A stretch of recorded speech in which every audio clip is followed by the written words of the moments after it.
Bonjour, Nijwe Tumoganishnabinakaz. I'm here with Isadore Day at the NAN conference at Victoria Inn. Hi, Isadore. Hi, it's good to be here. I was wondering what you were thinking on the new child welfare.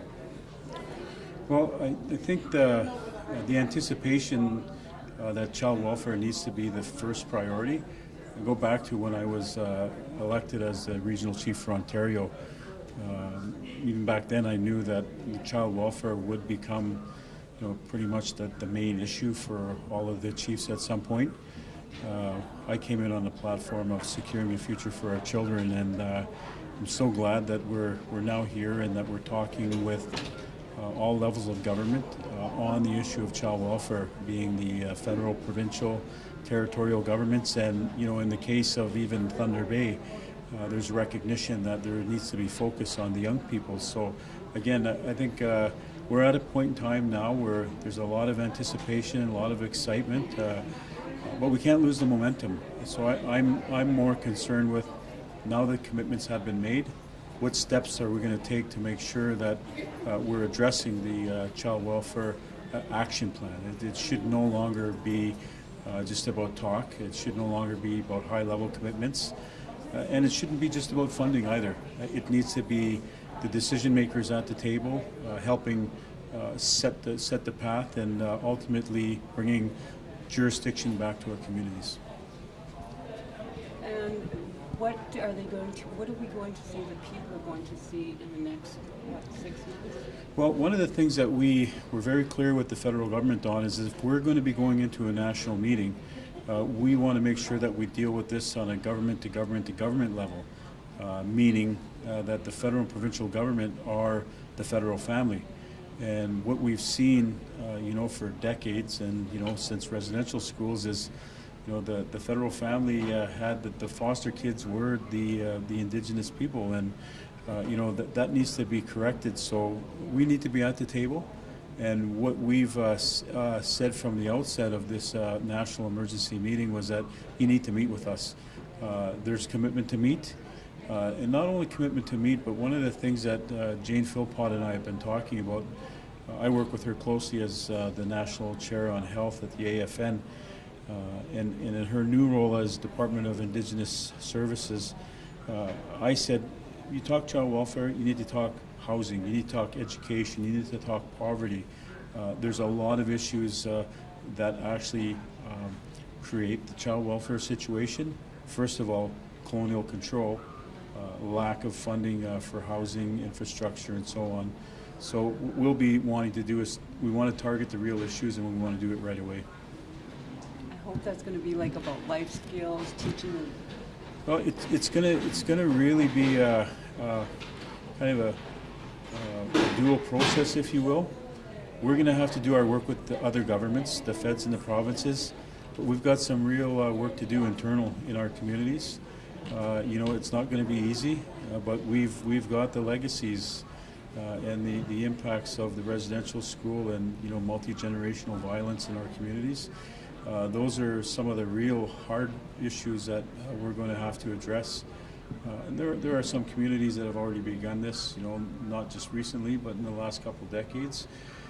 But I think there are some, and I would say, many young people still feel the effects of that. So we not only have the immediate things to do, but we certainly got our own work to do in our community. So the easy part is sitting down with the government, right? We're there now.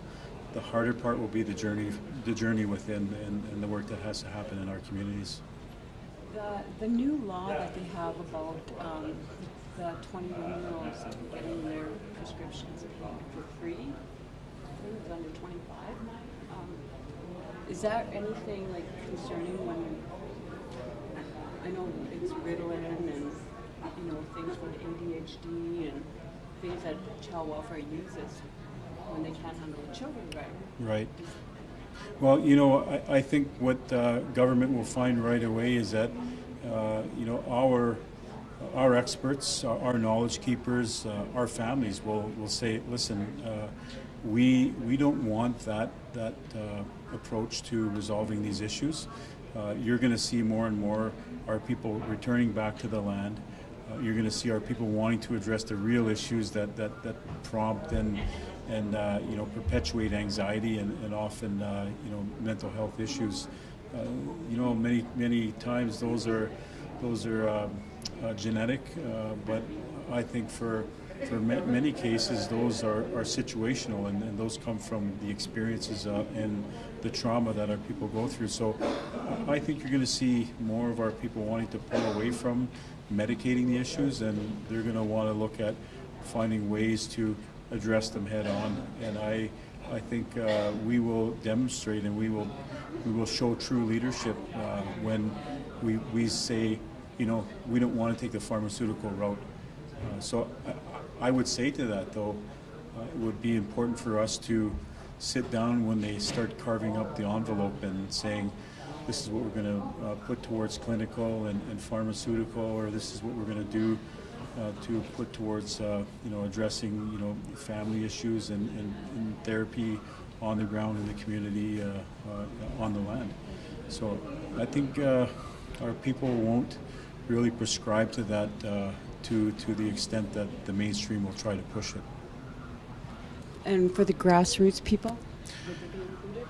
Absolutely. We cannot do this without the grassroots people. The larger portion of our community members in a lot of cases are in the urban centers.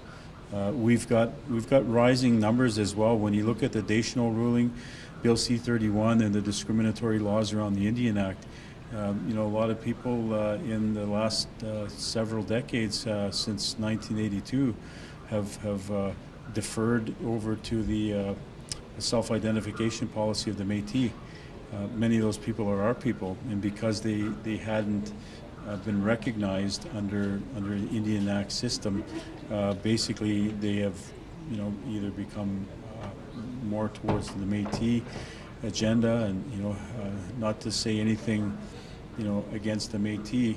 What I do need to say is that those people have lineage in our territory, on our lands, and there certainly will be some of those issues to address. So to your point, the grassroots, we need to make sure that Eben Dogsajig, those who belong, we are going to have to look beyond the Indian Act system, because there will be those in our community that their children may not be 6'1" or 6'2". There will be the double grandparent cutoff rule, and we will be forced to say we will not discriminate against our own. As a matter of fact, when it comes to the child welfare system, we want to assert our jurisdiction and take care of our own. Great. Chmiigwech, thank you for taking the time out. Isadore Day, this Newsweek Mog, Nishnabinikas with Newsledger here at NAB Conference at Victoria Inn. Chmiigwech.